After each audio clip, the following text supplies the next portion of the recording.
The numbers were wrong, not incorrect, just distributed in a way the chamber had never produced before. Rel saw it before the count finished. The board was still populating, one delegation entry at a time, and already the shape of it was clear. No surge, no block forming, no gravitational pull toward any single category. Just spread, prescient climbing, peer climbing, undetermined climbing. 67 civilizations choosing a category that was not a category, that had been used exactly twice in the Accord's history, that existed specifically for situations the framework could not resolve. 67. She did not move, both hands flat on the surface of the table in front of her, the way they had always been, the way she had learned to put them down in rooms where the people across from her held forms that could change the shape of a life. The table was old. It had been at the center of this chamber for longer than Earth had been sending signals into open space, and no one had ever sat at it without being on the registry first. Earth's placard sat 3 centimeters from her left hand. The letters were uneven.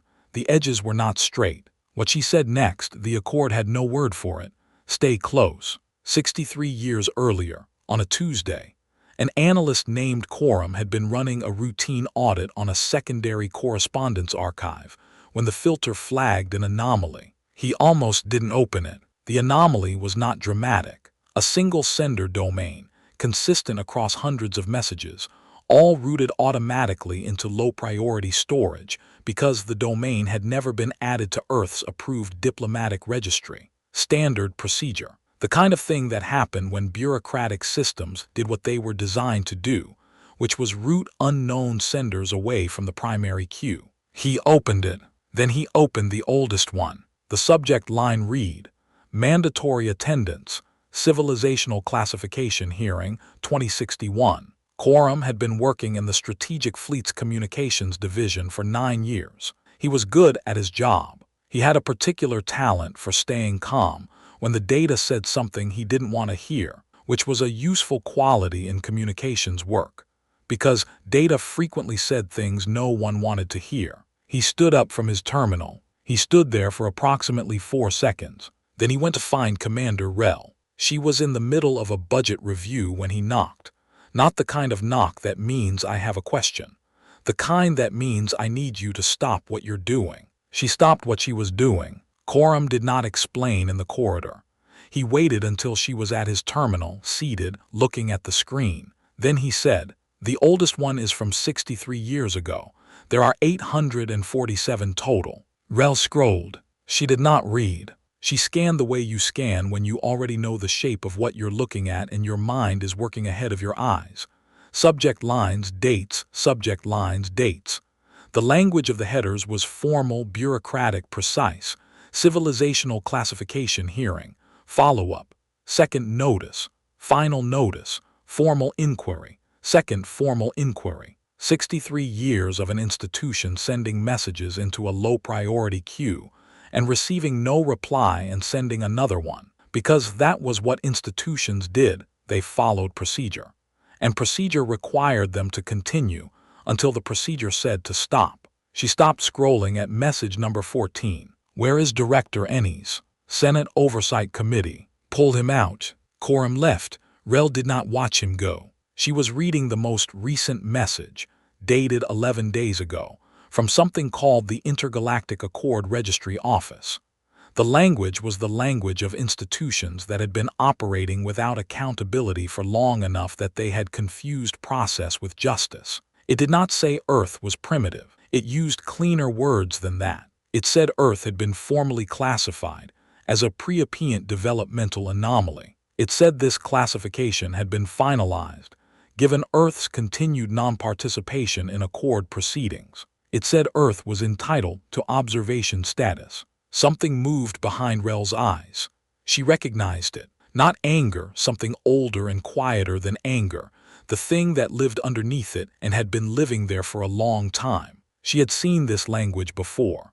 Not in space. Not in any galactic document.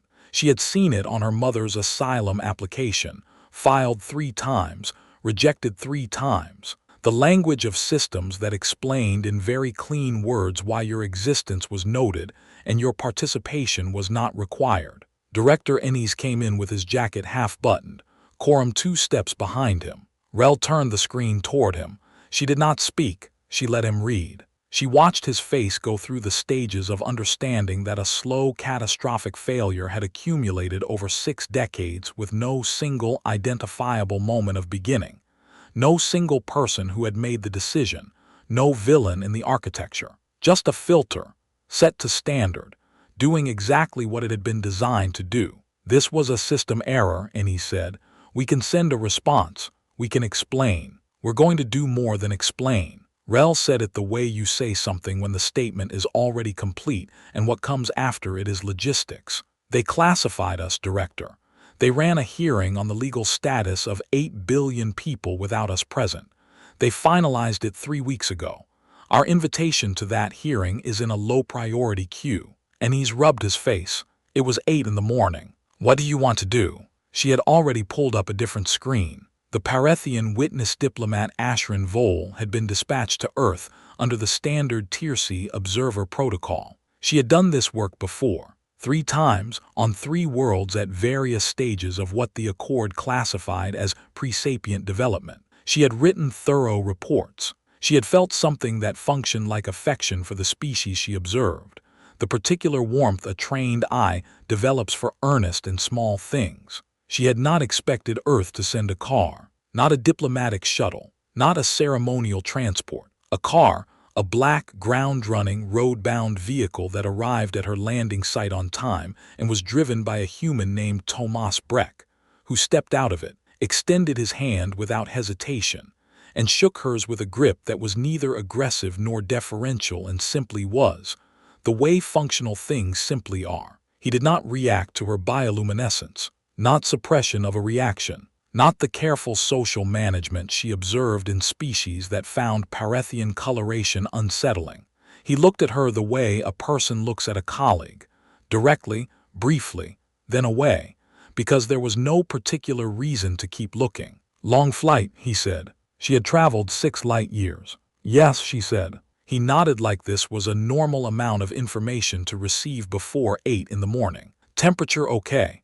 I can adjust. Ashrin said she was fine. He merged into traffic. Outside the window, the city did not look like what her briefing files had led her to expect. She had studied the Accord's records on Earth in preparation, extensive records.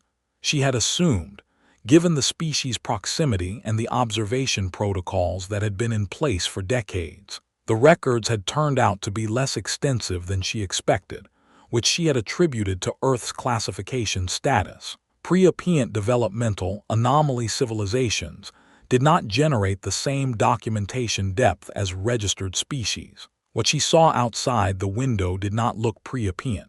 It looked like a place that had made a long series of extremely difficult decisions and was still absorbing the costs of some of them, and had decided to absorb the costs rather than revisit the decisions. There was a specific texture to cities that had accepted their own history. Ashrin had visited enough of them to recognize it. She had not expected to recognize it here. Tomas drove without narrating.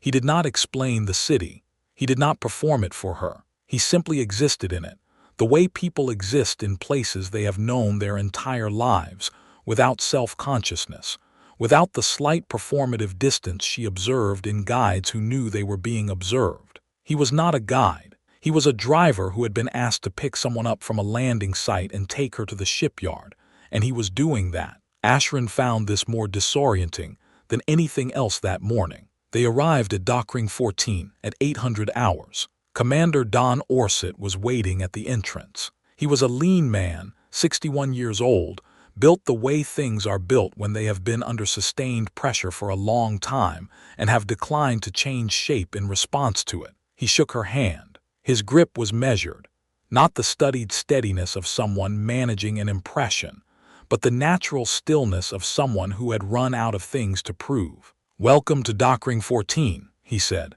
He did not offer a briefing packet.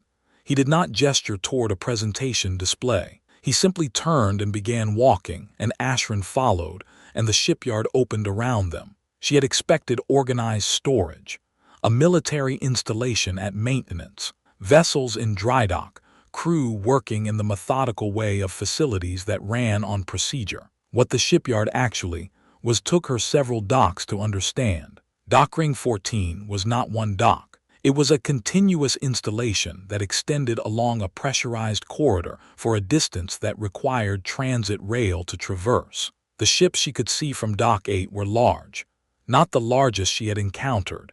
The hegemony of craft maintained vessels that made these look modest, but numerous and clearly operational, and tended by crews who moved across them the way people move when the work is not for performance. Fast and specific and completely indifferent to being watched. No one stopped working when she and Orset walked through. "How long has this installation been operational?" she asked. "This specific ring since 2019.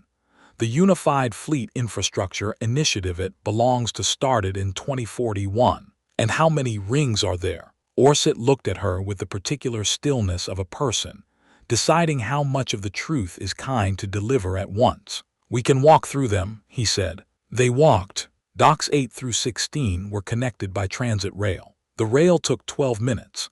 Dock 17 held a class of vessel Ashran had no catalog entry for. By the time they reached the observation platform above Dock 22, the air recycling in her upper dermis had shifted register entirely, pulling heat away from her skin in the involuntary response her species produced when encountering information the classification framework could not hold. Her bioluminescence had gone silver, not the deep violet of professional composure. Silver, the color that meant the language hadn't arrived yet. Orset watched it happen. The expression on his face was not triumph. It was the expression of someone who had been waiting, for a very long time, for another person to reach the same number he had reached 40 years ago, and had simply stopped being surprised that the wait was long. Earth's fleet registry, entered into the public record that morning, showed 1,019 active vessels.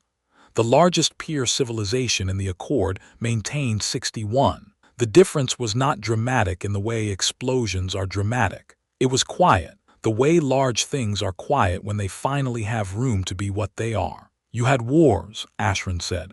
She said it the way a scientist states a variable. "Yes, with each other. Constant, for most of your recorded history." "Yes."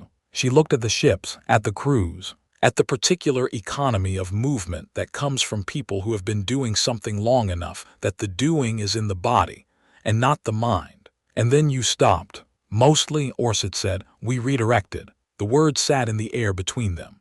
Redirected. The kind of word that does enormous work quietly. Ashran held it and looked at what it meant, at 1,019 vessels built by a species that had been at war with itself for 10,000 years and had then, for reasons that were almost entirely practical, decided to stop, not by dismantling the machinery of conflict, not by cultural flowering or sudden species-wide moral revision, but by pointing it somewhere else. Not disarmed, redirected. The silver in her skin was not going anywhere. "Your message to the Accord," she said. "Commander Rel's message. It said you were coming to the next session." "Yes. That session is in 3 days. It's 6 light years from here. You have no diplomatic presence, no registered ships under Accord protocols, no recognized standing to appear. We'll have our paperwork in order." He said this with the serenity of someone who had been preparing for something for longer than most people understood. Ashran had one more question. She had been holding it since Dock 8. "How many ships are you bringing?" Orset looked at her for a long moment. The expression on his face was not pride. It was something quieter and more durable than pride, the look of a person who has been ready for a very long time for something that is now, finally, beginning. "Enough," he said, to make the point without making a threat. 3 days later, Ashran stood in the transit corridor of Vethai Station and watched a human woman carry a folding chair. Not metaphorically, literally. Commander Davin Rel was walking through the main approach corridor of the Intergalactic Accord Assembly's primary station, moving at a pace that suggested she had already arrived in the part of her mind that mattered, and she was carrying a folding chair under her right arm. The corridor was 200 meters long. It was lined on both sides with delegation alcoves, and the delegations currently occupying those alcoves were watching. Rel did not look at them. She was not performing indifference. She was simply not doing anything except walking to where she was going, which was the primary chamber, which was where she intended to sit down. Ashrin fell into step behind her without deciding to. Or rather, she decided in the half-second between seeing the chair and processing what the chair meant, and by the time she had processed it, she was already walking. 2 other humans walked with Rel. Fleet legal counsel Petra Han, who carried a briefcase with the specific efficiency of someone who has already thought through every contingency and packed accordingly, moved slightly ahead on Rel's left. Junior cultural attaché Ren Calloway walked slightly behind on her right. He was 34 years old, had studied 11 languages and 43 formal diplomatic protocols, and had a look on his face that was not fear and was not calm, and was something specific to people who have prepared extensively for a moment they are now inside. None of them spoke. The chamber doors were open. Rel walked through them. The Accord Assembly's primary chamber was octagonal. Tiered gallery seating rose on all 8 sides,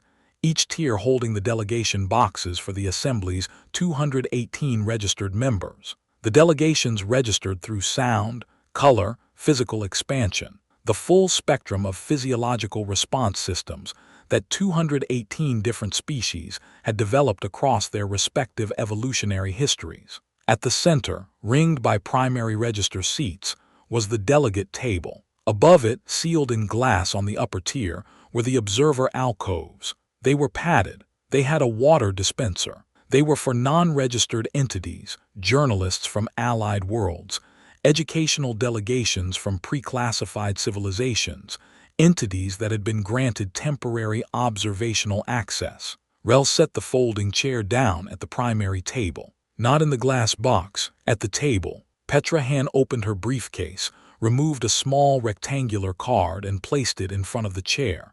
She had made it on the transit leg with the back panel of a navigation binder and a permanent black stylus. The letters were slightly too large for the space. The edges were not straight. It was not laminated. It was not printed. It read Earth. Ren Calloway sat down in the chair next to Rel and said nothing, because there was nothing that needed to be said. He had studied 43 formal protocols.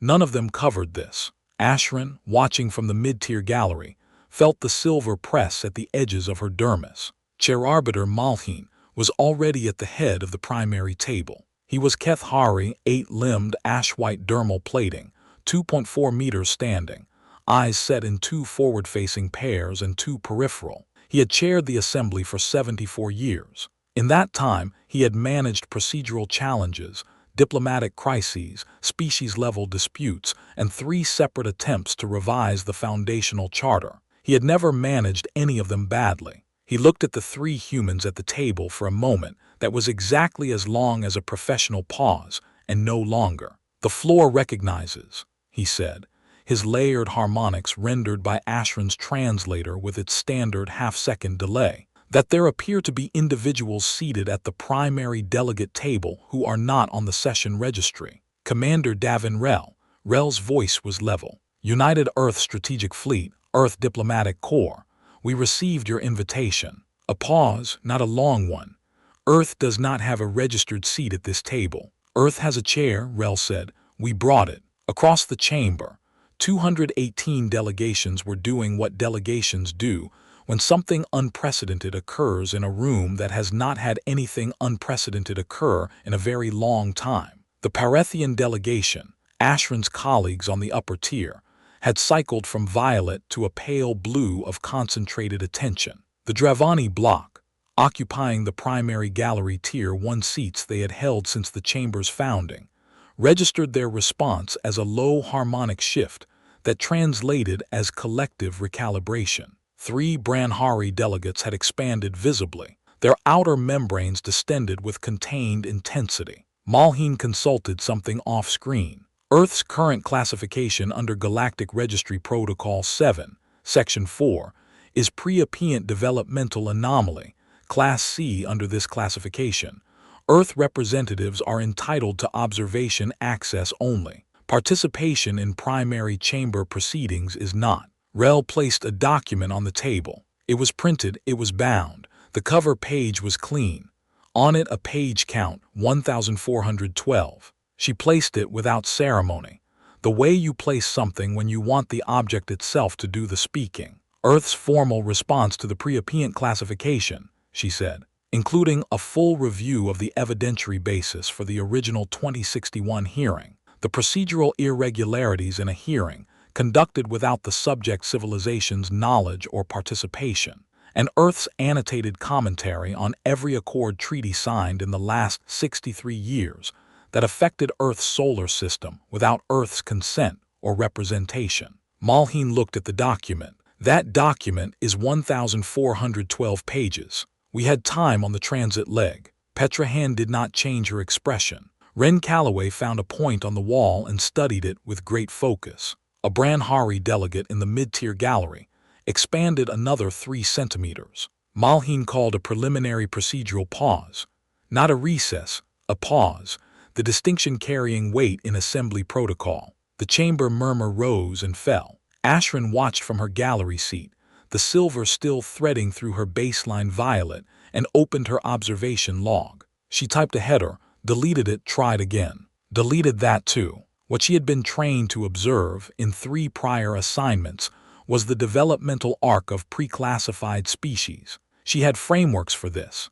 She had categories, subcategories, developmental indicators, milestone thresholds. She had written reports that her supervisors had commended for their analytical precision. She did not know what category to open. The procedural pause ended. Malhine, regarding Earth's challenge to the current classification, the Assembly will note that the challenge has been formally entered. The session will proceed. Further, the session record will note that Earth's fleet registry, as of this morning's public record update from the Assembly's monitoring systems, shows 1,019 active vessels currently positioned at the outer edge of this system's approach corridor. The Assembly would like to understand the nature of this positioning. We received an invitation, Rel said.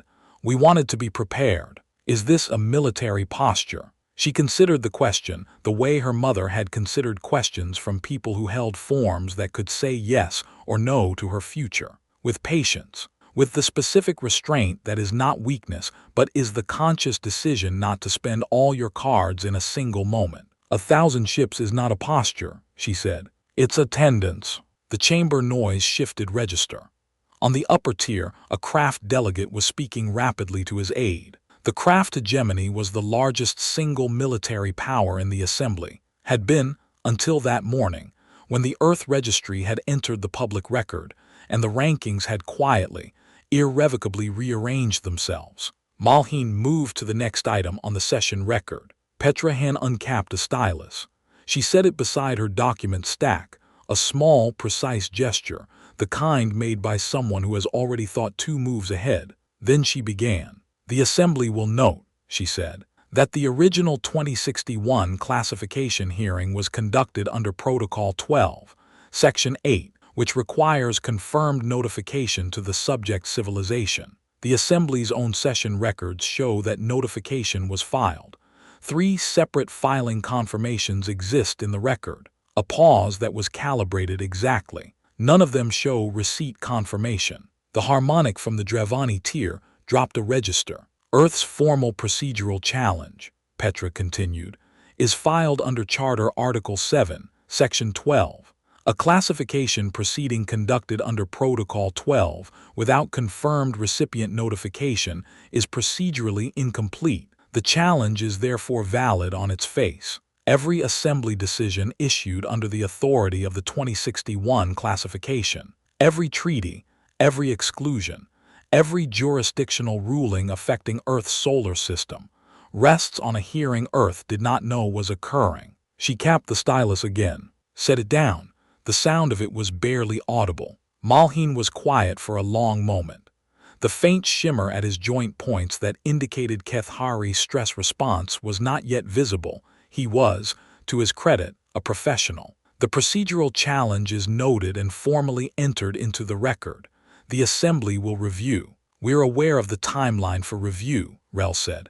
Her voice had not changed register once since she walked in. We're not going anywhere. From the primary gallery, the craft delegation's lead representative, a being whose species Ashrin knew registered urgency as a specific darkening of their outer carapace, which was now extremely dark, submitted a formal motion. Motion.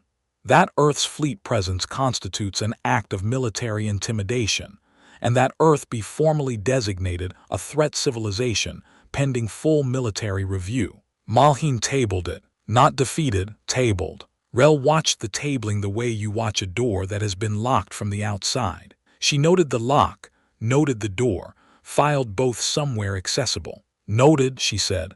We'll be here when it comes back. The session broke for the midday interval. The delegations filed out, or remained in their boxes in urgent sub-conversations, or communicated through whatever channels their species used for rapid private consultation. The chamber sounds dropped from their various registers to a lower, more lateral frequency, the particular sonic texture of institutions processing something unexpected. Rel did not leave the table. She reached into her jacket pocket and removed a nutrition bar, the kind issued to fleet personnel for extended operational periods. She unwrapped it. She ate it in the measured way of someone who has learned to eat on a schedule rather than an appetite. Then she picked up the water cup from the dispenser at the corner of the table, the one marked non-functional in assembly standard, and pressed the button. It worked fine. The water tasted terrible, slightly metallic, over-recycled, with the faint mineral edge of station water that had been through the system one too many times. She had expected that. She set the cup down and opened the 1,412-page document and began reading from page 1. Not because she didn't know what was in it, because there was something useful about being seen in a room where you are expected to perform confidence, doing the thing that is not performance. Confidence was not the point. Preparation was the point. The distinction had always mattered. Across the chamber, in the mid-tier gallery, Ashrin Vole watched her and could not make the silver stop. The midday interval lasted 22 minutes. Rel knew because she had been counting, not from anxiety but from habit, the same habit that had gotten her through 3 years of asylum processing work before her commission, where every minute of a waiting room carried a specific weight. 22 minutes was short for the assembly.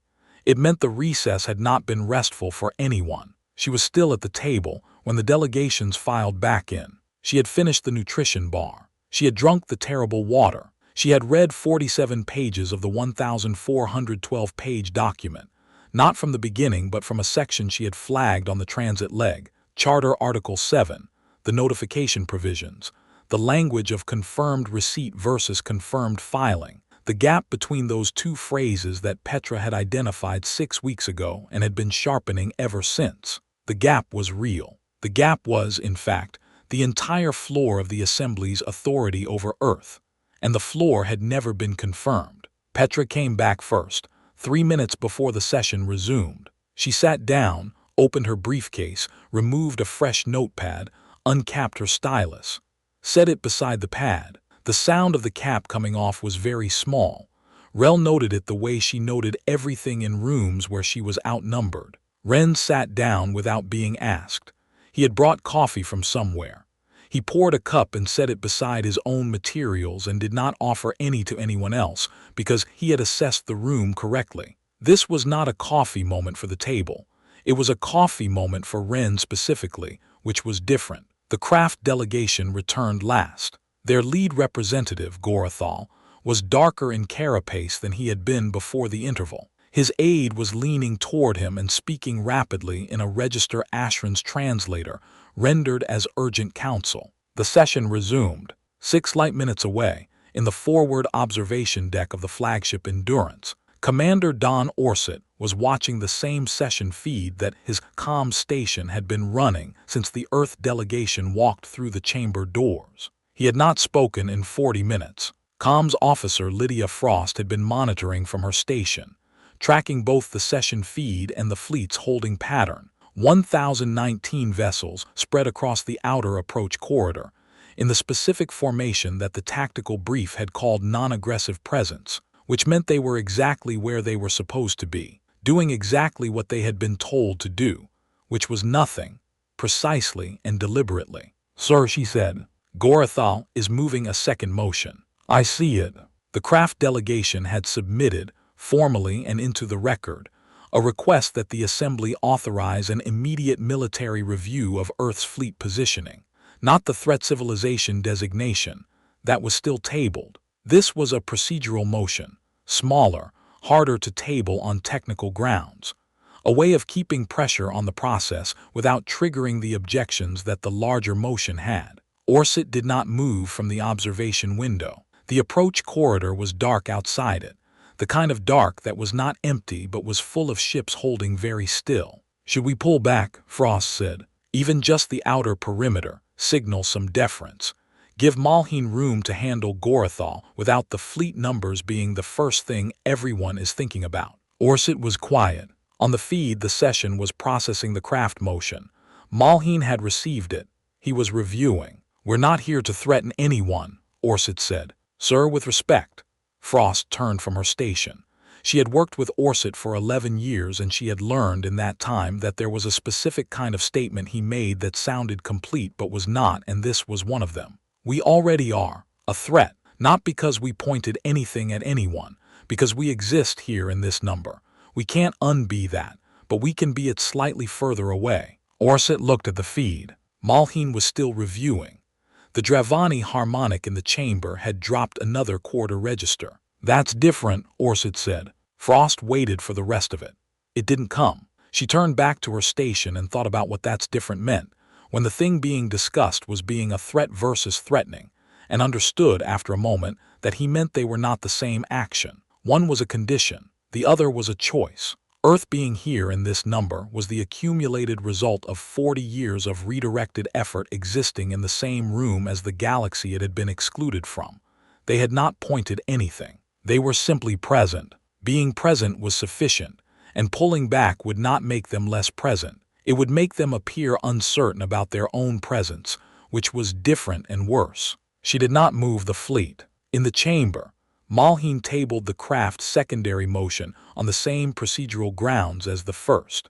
Gorathal's carapace went very dark. The vote was not called immediately. In the assembly, nothing was called immediately. Procedures existed to prevent immediacy, on the sound institutional theory that immediacy was rarely wise and always uncomfortable. What happened instead was 3 more delegations submitting formal written questions to the Earth position. Petra drafted responses to all 3. She handed them to Rel. Rel read, adjusted 2 phrasings that were technically accurate but carried overtones she didn't want, one that implied defensiveness, one that implied concession, and handed them back. Petra filed them. Ren translated 2 of the responses into Galactic Standard 3 in real time, his stylus moving with the specific efficiency of someone whose 7 years of language study had been, until this week, largely theoretical. The chamber hummed. Ashrin watched from the gallery. The silver was not going anywhere. She had stopped trying to manage it 2 hours ago.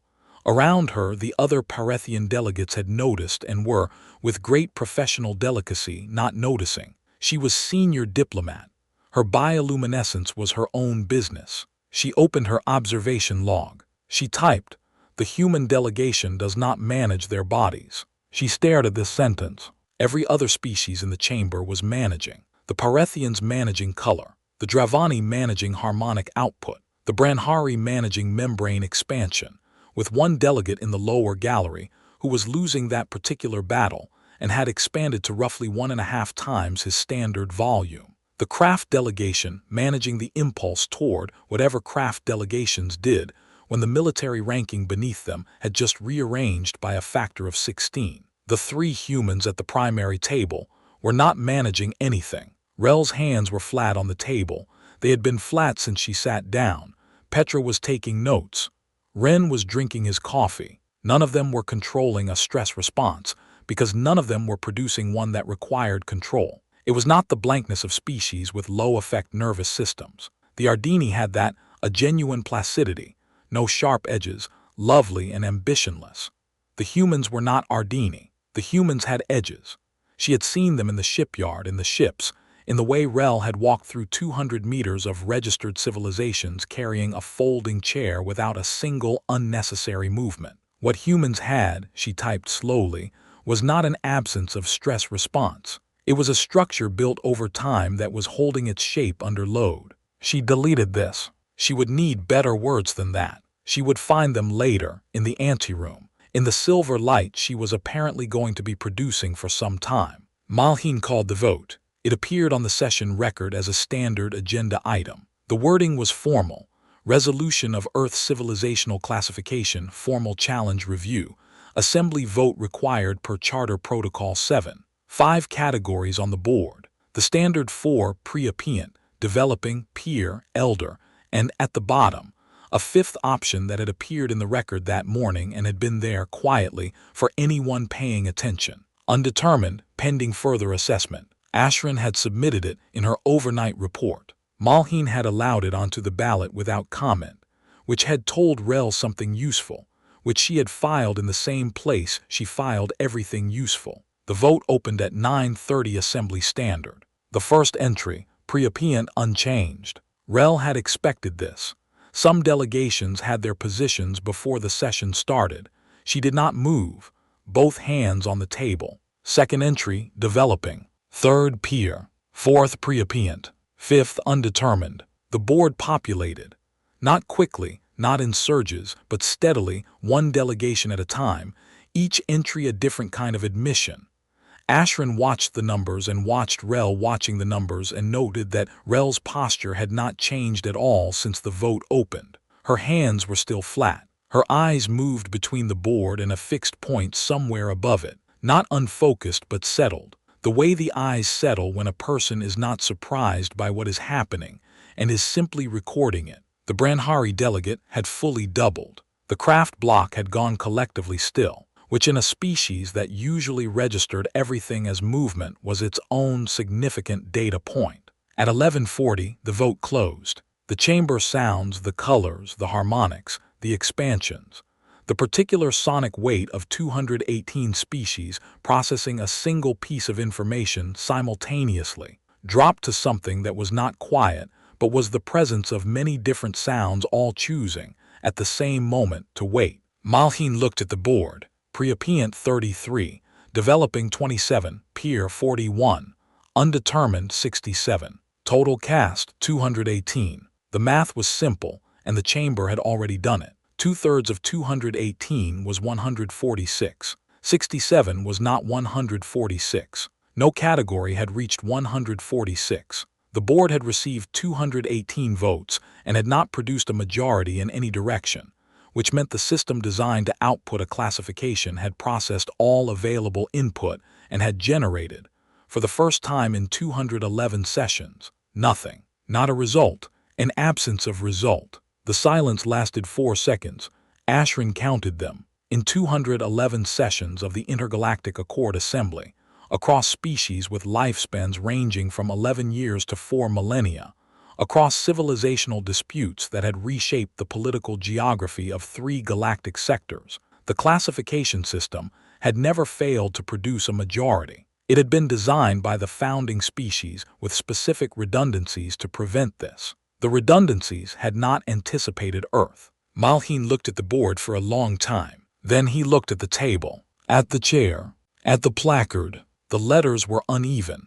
Petra had made it with what she had. At his joint points, very faint, the shimmer that indicated Kethari's stress response was visible for the first time. He said in layered harmonics that his translator rendered with its standard half-second delay, "Commander Rel, in light of the vote's outcome, the Assembly must ask." A pause that was not procedural. What does Earth want from this body? The chamber went very quiet in the way chambers go quiet when something has already happened, and the room is still tracing the shape of it. Rel looked at the placard.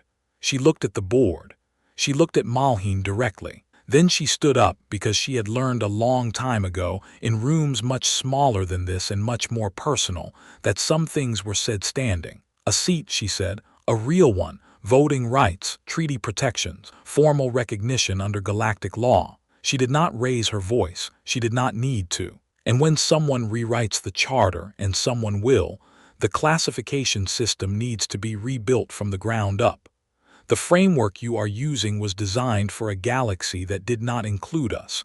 It does not include us now. That is the framework's problem, not ours. She sat down. She picked up the water cup. Still terrible. She had expected that. Petra turned a page in her notepad.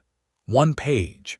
The sound of it, paper moving, a single dry shift of surface against surface, was the only sound in the chamber for 3 full seconds. She had already begun drafting the charter revision motion. She had begun it before the vote closed, because she had been reading the distribution as it populated and had understood where it was going before the final count, and preparation was the point. That was the callback Rel had never explained, and had never needed to. Malhine called the second recess. The chamber fragmented into its constituent urgencies. Delegations moved, consulted, communicated through whatever channels their physiology and protocol permitted. The Dravani harmonic dropped to its lowest register yet, the sound of an ancient institution recalculating. The Branhari delegate had finally managed to contract back to standard volume and looked exhausted by the effort. Gorathal was speaking to 3 aides simultaneously, his carapace cycling through colors that Ashran did not have a complete reference for. Earth's challenge had been upheld by technical default. You could not maintain a classification that had been formally challenged and then failed to achieve majority support on revision. Earth was, at this moment, constitutionally unclassified, a status that had never existed before in the Assembly's operational history. Rel stayed at the table. She did not speak. She did not check a communications device. She sat with both hands flat on the surface and waited for the recess to end, the way she had waited for every other thing in her life that required waiting, which was most things, which was how she knew that patience was not the absence of urgency, but the decision to spend urgency correctly. In the anteroom, adjacent to the Parethian gallery, Ashran Vole sat down at a communications terminal. Her bioluminescence was still silver-white. She had been silver for 6 hours. The amber of professional composure, the deep violet of her baseline state, had returned in patches and retreated again, working against the silver and failing, the way color fails to settle when the mind behind it has not resolved what it saw into language yet. She opened a document. She typed a header, deleted it, typed another, deleted that too, sat back. She thought about Thomas Breck asking if she needed the temperature adjusted 6 light years and 4 days ago. She thought about Orset walking her through the docks without narrating them, letting the shipyard arrive at its own pace. She thought about a word, redirected, how much work it did, how precisely it had been chosen by a man who understood that the right word was not the flattering word, but the accurate one. She thought about Rel walking through 200 meters of registered civilizations, carrying a folding chair. She thought about the placard. She had carried official diplomatic credentials for 19 years. Her documentation traveled in a case with Parethian state encryption, embossed with the Assembly's primary registry mark, backed by 4,000 years of unbroken civilizational recognition. She had watched a human woman put a handwritten placard on a table and sit down. She had watched the placard hold. She began writing, not a classification recommendation. She knew, before she started, that it would not be a classification recommendation, because a classification recommendation required a framework capable of producing a classification, and she had spent the day watching the framework fail to do exactly that. What she wrote instead was closer to a professional confession, an acknowledgement that the tools she had been given were not adequate to the thing she had been sent to observe, and that this inadequacy was not the thing's problem. She wrote for 2 hours. When she finished, the document was not what her supervisors would expect. It did not recommend a new category. It did not propose an amended framework. It recommended instead that the Assembly suspend its classification framework for Earth entirely, not assign a new designation, not create a temporary holding status, but formally acknowledge that the framework was incomplete, that proceeding as though it were complete was a form of institutional dishonesty the Assembly could no longer afford, and that the path forward required building from a different set of assumptions than the ones the founding species had operated on, which had been reasonable assumptions for their time and were no longer adequate. She titled it, Preliminary Assessment, Earth Civilizational Review, submitted for emergency session. She marked it priority urgent. She sent it. Then she sat back and looked at the communications terminal and thought about what the word undetermined actually meant, not as a procedural holding status, not as a ballot option, but as an honest answer to a question that 11 classification systems had been attempting to answer for a species that had not, until this week, been present in the room to answer it themselves. Undetermined, not unknown, not insufficient data, undetermined. A word that meant the determining had not been completed, which was different, which meant the work was still open, which meant something was still possible. Outside, through the station's outer hull sensor feed she had left running on a secondary screen, the approach corridor was dark. Ashrin looked at the numbers. 1,019 ships, positioned with precise spacing, holding exactly where they had been holding for 11 hours, doing nothing, deliberately and with great skill. She had asked a tactical analyst to review the pattern the previous evening. He had come back with 3 words, not a threat. She had asked him to elaborate. He had taken time with it, which was its own data point, and had returned with a longer assessment, a waiting pattern, consistent with a force that had been told to be present and patient, and to make no move readable as escalation. The ships were doing exactly that. She pulled up the fleet's ship registry, a public record now, entered that morning, available to any assembly member with a standard access credential. She had been working through the names the previous night. The Endurance, which had been a vessel from Earth's early polar exploration, crushed by ice, whose crew had survived against probability and walked out. The Resolute, the Perseverance, the Long Road, the Patient. Every ship named for something that had continued past the point where continuation seemed possible. She did not have a word for this in her language. Parethian had 17 words for varieties of patience, distinguished by the quality of the waiting: patient because resigned, patient because confident, patient because there was no alternative, patient because the patience itself was a form of power. None of them were quite right for a fleet of 1,019 ships named for things that had refused to stop. Earth seemed to have words for a lot of things that the galaxy had not yet found necessary to name. The session resumed. Malhin looked, when he returned to his chair, like someone who had used 20 minutes not for rest but for recalculation. The shimmer at his joint points had settled. He was, as he had always been, a professional.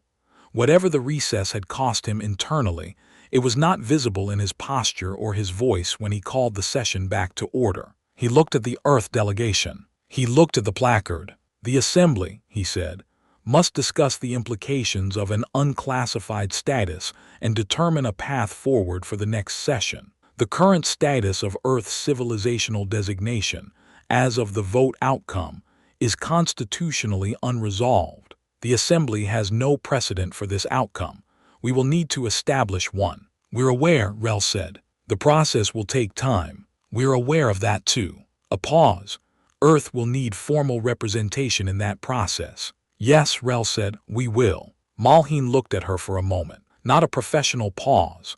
Something else. The look of a person who has been managing an institution for 74 years and has just encountered a thing the institution was not built to manage, and is deciding, in real time, what that means for the 75th year. He called a formal adjournment. The chamber released. The delegations filed out over the course of 40 minutes. The particular organized dispersal of an institution that had procedures even for leaving, the way all large institutions do. Rel stayed at the table until the chamber was nearly empty. She did not move to pack anything. She did not check her communications terminal or consult with Petra or speak to Ren. She sat with both hands flat on the table and looked at the far wall, where the session record had already been archived and the vote board was dark. Petra beside her was still writing. Ren was finishing his coffee, which had gone cold an hour ago, with the equanimity of someone who had decided that cold coffee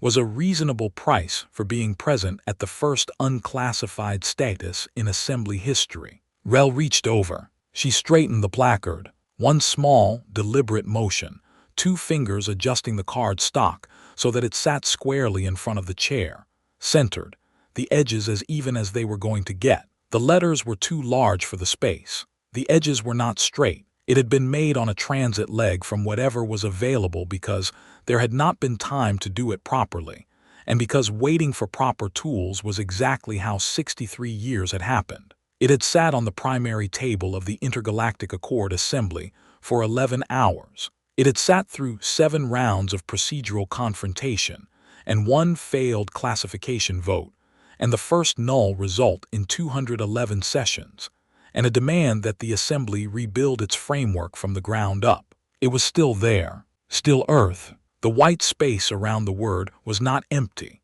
It was the pause before the next sentence, the specific beat that belongs to things that have waited long enough that the waiting has somewhere to land. Outside the station's outer hull, in the dark of the approach corridor 6 light minutes away, 1,019 ships held their position. They had been holding for 11 hours. They were not restless. They were named for things that had refused to stop, and they waited with the particular quality of something that has been ready for a very long time and is not, at this late hour, surprised to finally be here.